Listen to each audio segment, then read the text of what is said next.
आपका हमारी आध्यात्मिक यात्रा में हार्दिक स्वागत है। आप सुन रहे हैं शिव महापुराण, जो सनातन धर्म के ही अनमोल ग्रंथों में से एक है। इस श्रृंखला में हम आपके लिए ही इस दिव्य ग्रंथ के प्रत्येक अध्याय का शाश्वत पाठ प्रस्तुत करेंगे। आइए इस ज्ञान और धर्म की ही यात्रा को आरंभ करें। भगवान महादेव की महिमा और उपदेश से ही सजी इस पावन कथा के साथ ही ओम नमः शिवाय। 11वां अध्याय वामदेव जी का ही द्वारा ब्रह्मा निरूपण। ऋषि बोले, हे महाभागसुर जी, आप हमारे गुरु हैं, इसलिए हम पर दया कर हम जो पूछते हैं वह बतलाइए, क्योंकि शिष्यों के ही ऊपर जो गुरु जी सर्वदा कृपा करते हैं और इसी से ही आपने हमको अपना दर्शन दिया है। अब हम आपसे यह पूछते हैं कि वामदेव का मत क्या है। इसी को सुनने की हमारी बड़ी इच्छा है।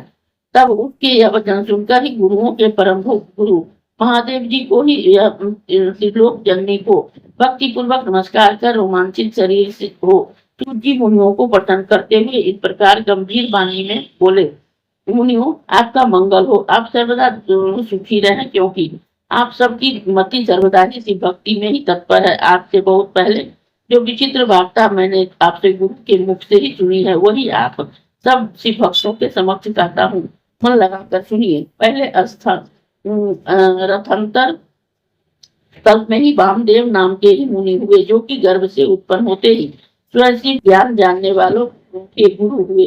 वे वेद पुराण और शास्त्र के ही तत्व को जानने वाले हैं और देव असुर मनुष्य और सब देवों के जन्म कर्म के ही जानकार थे। वे सब शरीर में भस्म लगाए जटा मंडल में ही मंडित, निराशय, इच्छा रहित, निर्द्वंद और अहंकार रहित वे सर्वदा ही दिगंबर महाज्ञानी और दूसरे शिव के समान अपने चरणों के ही स्पर्श से ही पृथ्वी को पवित्र करते हुए इधर उधर विचरते तथा परधाम ब्रह्मा में ही लीन रहा करते थे।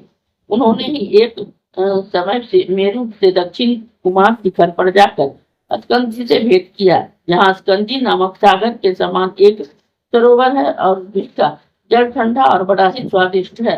तब शिखर के ऊपर ही बैठे हुए मुनि वृंदों ने से ही सेवित भगवान शिव जी के पुत्र स्कंद कुमार को उदित सूर्य के समान ही इसके चार भुजा, सुंदर शरीर और मुकुट आदि के विभूषित अगल बगल ही रत्नभूत दो शक्तियां उपासना कर रही थी और जो मोर पर बैठे हुए थे, देखकर ही मुनीश्वर ने परम भक्ति से उनकी पूजा की।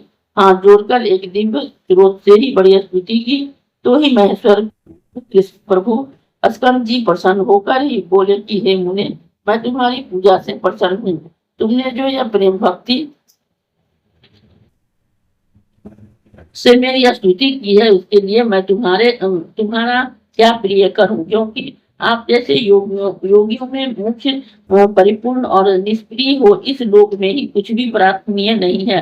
फिर आप जैसे लोक कल्याण के लिए पृथ्वी में विचरते हैं। हे ब्राह्मण, आपकी जो इच्छा हो वह कहिए, लोक रक्षार्थ मैं उसे ही कहूंगा। तब स्कंद जी के ऐसे वचन सुनकर ही महामुनि वामदेव प्रसन्न हो यह मेघवत गंभीर वाणी बोले, हे भगवान, आप पर अपर के स्वामी, सर्वज्ञ, सबके कर्ता और सर्वशक्ति विधर है। हमारे जैसे जीव आपका ही गुण वर्णन करने में ही सर्वधारी असमर्थ है। यह तो आपकी कृपा है जो आप हमसे ऐसा करते हैं। हे महाभाग, अब मैं आपसे जो पूछता हूँ वह उसे आप क्षमा कीजिएगा, क्योंकि मेरा यह अतिक्रम है कि प्रणव ही साक्षात परमेश्वर वाचक है, या वही देव पशुपति वाच्य है, जो कि पशुओं का ही पाप मोचक है। यदि शिव जी को प्रणव के द्वारा ही बुलाया जाता है तो क्षण मात्र में ही पाप दूर कर देते हैं। इस प्रकार से प्रणवोपासना से ही तो पाप मोचक हुई और प्रणव की ही वाचकता सिद्ध हुई। ओंकार ही तो सर्वस्वरूप है और वो ओम इति सर्व ही तो इस प्रकार सबकी स्मृति और ब्रह्म स्वरूप है। देवताओं के पति आपको नमस्कार है। आप ही पतियों के पति और परिपूर्ण हैं, अतएव आपको नमस्कार है। हे सेनापति, हमारे विचार से जगत के ही स्थिति में ही शिव के सिवाय दूसरा कोई नहीं है। सर्वव्यापक स्वामी महेश्वर ही सब जानने वाले हैं। हमने सुना है कि समिष्टि और व्यष्टि के भाव से यह सब कुछ ही प्रणवाद ही है। इस अध्याय के श्रवण हेतु आपका हृदय से धन्यवाद। हम आशा करते हैं कि शिव महापुराण की यह दिव्य कथा आपको आध्यात्मिक शांति और गहन ज्ञान प्रदान कर रही होगी। कृपया अगले अध्याय के लिए हमारे साथ जुड़े रहें और अपने सुझाव एवं भावनाएं कमेंट के माध्यम से अवश्य साझा करें।